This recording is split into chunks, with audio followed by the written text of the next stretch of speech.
جسے سیاست کرنی ہے وہ ملک میں واپس آئے، یہ کہنا تھا مولانا فضل الرحمان کا۔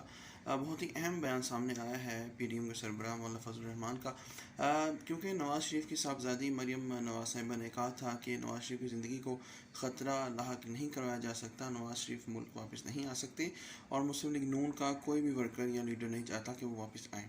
جبکہ آصف علی زرداری نے جو ہے بہت مین مطالبہ یہ رکھا کہ نواز شریف کو وطن واپس آنا ہوگا اور وطن واپس آ کر اپنے تمام تر مقدمات کا سامنا کرنا ہوگا۔ جس کے بعد مولانا فضل الرحمان نے بطور سربراہ پاکستان ڈیموکریٹک موومنٹ جو ہے اپنا جو ہے استعمال کیا حق، اور آج میڈیا میں انہوں نے کہا کہ جس کو سیاست کرنی ہے اس کو جیل جانا بھی پڑتا ہے، اور اس حوالے سے میاں نواز شریف کو بھی اپنے آپ کو تیار کرنا ہوگا۔ انہوں نے گو کہ کسی کا نام نہیں لیا، لیکن پوری دنیا جانتی ہے کہ وہ میاں نواز شریف کو مخاطب کر کے کہہ رہے تھے۔